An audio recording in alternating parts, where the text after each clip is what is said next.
Hey guys, well here we are again in my living room. We're live this time, so any mistakes that you see, well, that's the mistakes they are. It's still an icy mess out there.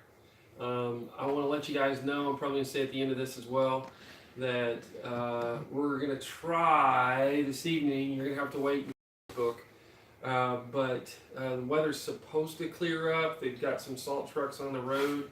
And so we will have, hopefully, an abbreviated service tonight. We'll put out a time on Facebook. Just keep your icon on Facebook. It'll be this evening if we have it. It'll just be where we can have communion, sing some songs, and a very short message associated with communion.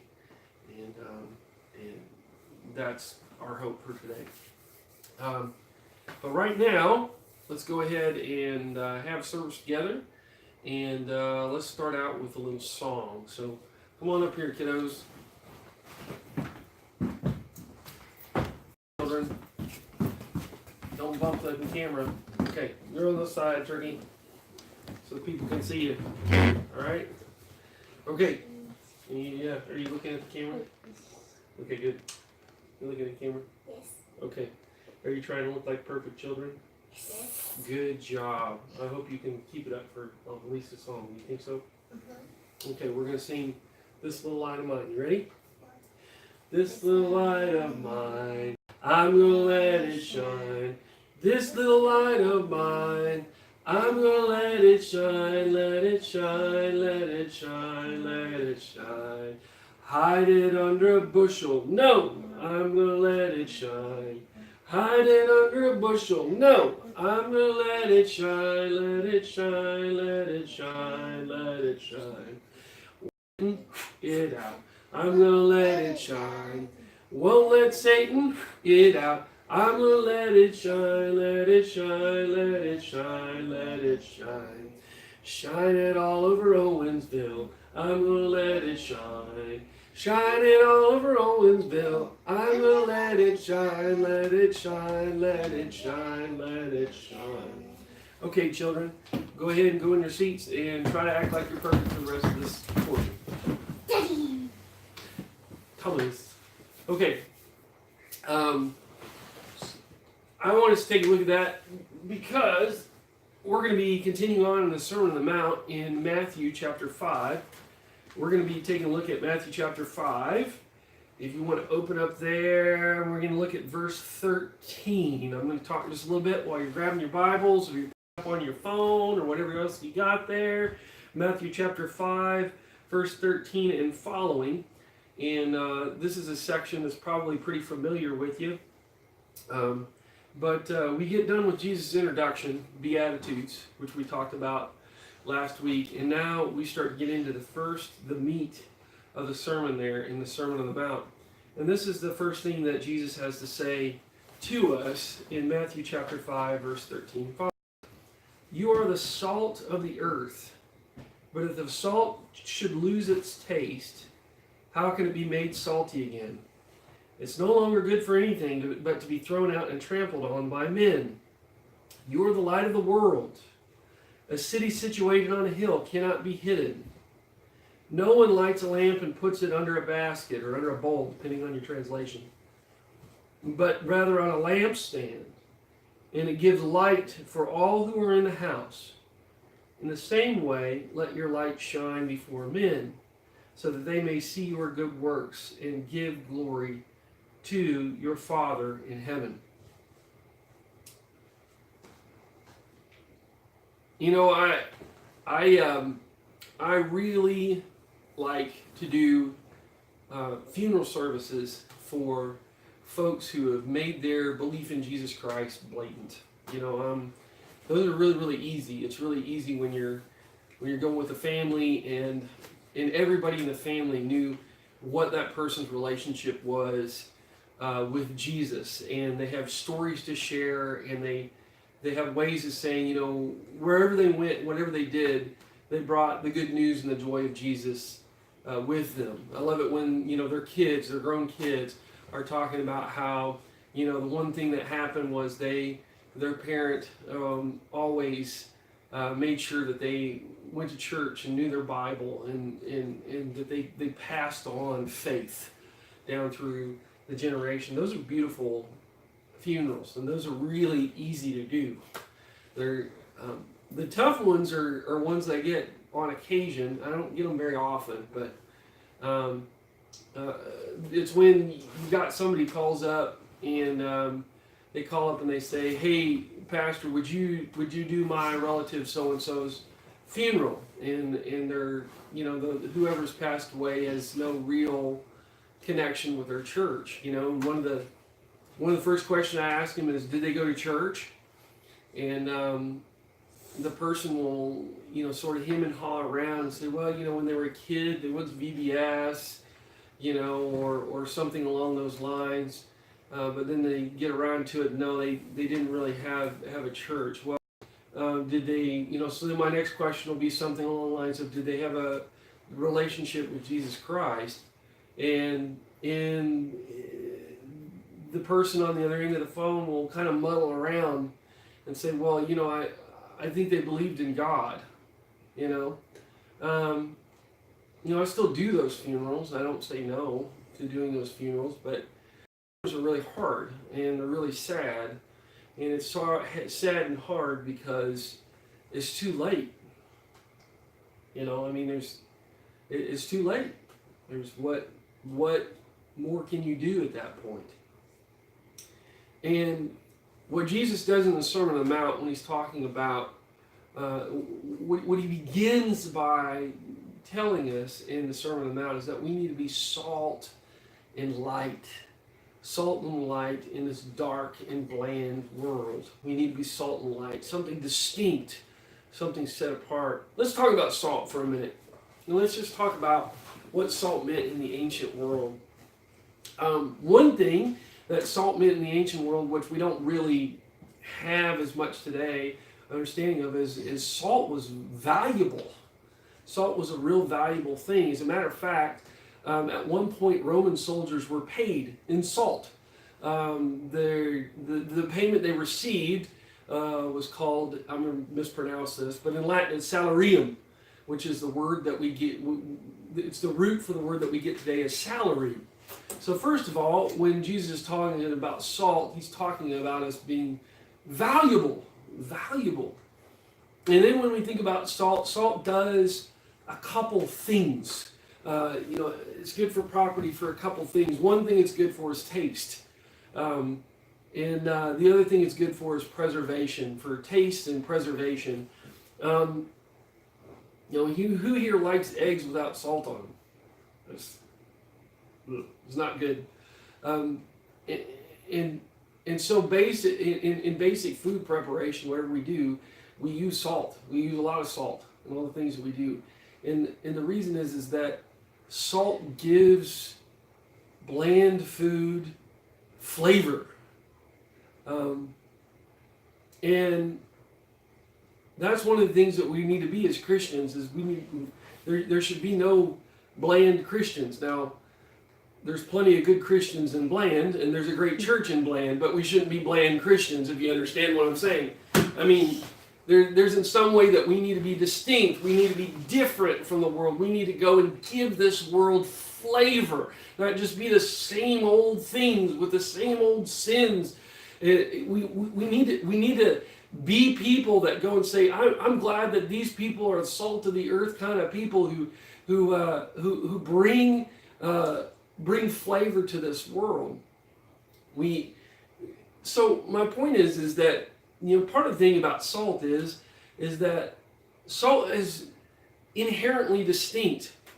And so when we go through our lives and we're in our families and we're in our workplaces and we're among our friends and all we're trying to do is fit in instead of be salt. There's enough people in this world trying to fit in. People have been trying to fit in since they were kids, The real people that bring flavor to this world are those who go and want to stand apart and stand apart in a good way. Now, The other thing that salt does is it preserves. You know, in the ancient world, salt was very important for preservation because, of course, we didn't have refrigeration. You know, what were you going to do with your meat? Keep it from going bad? Well, you use salt to preserve it. You put it in a brine and salted it and preserved it. And there's that image that we get with salt, is that salt is something that preserves from decay. It preserves decay. And we need to do that. We need to preserve this world from decay, because, folks, we've got a world that is rotting. We have a world that's rotting. I mean, it wasn't, but I guess it was maybe 2 weeks ago, maybe 3 weeks ago, they passed a bill in New York about being able to have late-term abortions.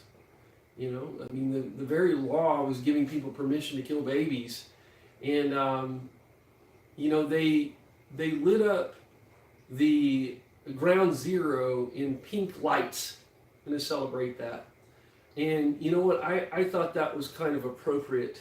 And the reason I thought that was appropriate is because, although they were doing it in celebration, you know, Ground Zero memorialized how a bunch of people were needlessly murdered. And I thought, well, that's pretty fitting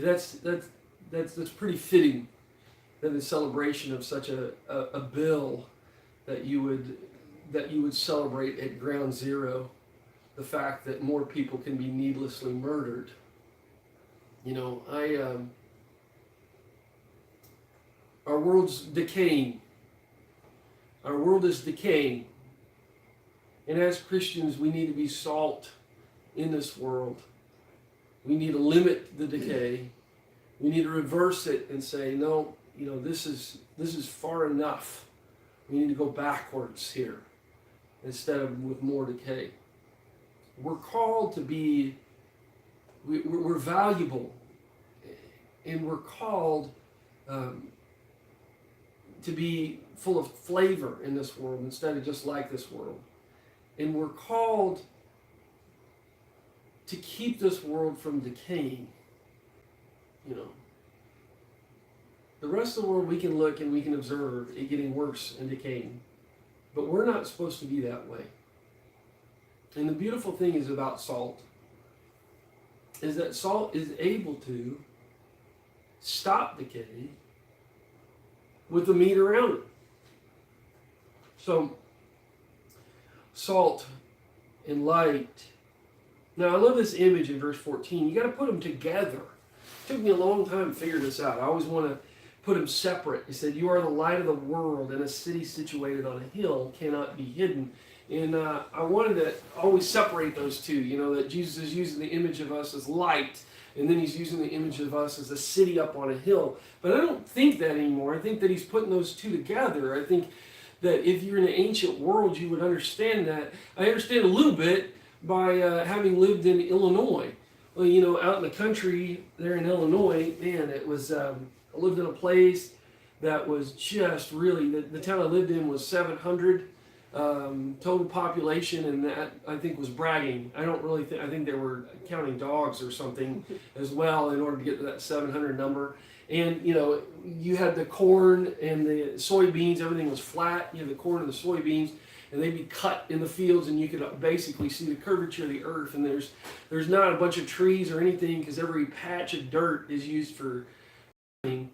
And, you know, there weren't a lot of hills in Illinois to have towns or cities on. But one thing is you know, say you're after harvest time and the fields have been cut, and everything is really flat. Well, we'd be out on these dirt country roads coming back home, and you could see from a long off the lights of the town that led you home. And that's the kind of imagery that I think Jesus is giving us, is that what sort of people are we supposed to be? We're supposed to be the sort of people that light the way home for those who are lost. That people go and they look and they say, "Oh, I see a light there." And it's a beautiful imagery too, because when you're looking at a town It's not that you go and say, oh, there's the one light in town that brings us home. It's that a city together with their lights together point the way home, and that's what we do. You know, that's why you're sitting here this morning, you know, even watching a video because you couldn't come to church, is at the same time, somehow or another, you want to be connected with the rest of those at Owensville Christian Church. That together, we don't do Christianity alone. We do Christianity together. And that together, our lights point people the way home. So, in this, Jesus is calling us to be distinct, be distinct from our from the world, but yet to be a part of this world, to flavor this world. You know, that's the beautiful thing too. Is where do you put salt? Well, you put salt on bland food that needs it. You put salt on meat that's going to decay. You know, where do you light a light? Well, you light a light in the darkest place. And that's part of the beautiful thing about salt and light. The beautiful thing about salt and light is that it don't take a whole lot of it. You know, don't take a whole lot of salt in order to flavor. Don't take a whole lot of light in order to port the way home. And so the thing is this, is that I think sometimes as Christians we get scared. We get scared that we are not qualified enough. You know, we see decay, but we think that's somebody else's job to take care of it. We see darkness, but we think that's too dark for us to shed any real light on. And the answer is this, is the only thing faster than light is darkness fleeing away from it. That instead of waiting for the professional to come and to help in situations, we need to do that. We're qualified. Jesus says forgiveness of our sins. He has given us the good news that changes all. He's sanctifying us. He is changing us to be more like himself.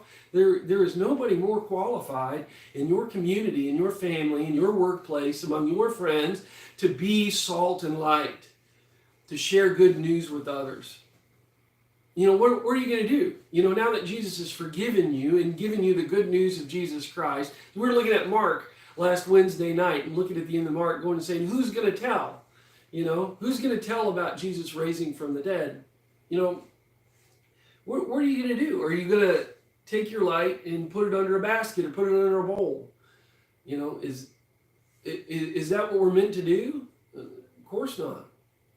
We know what happens, by the way, when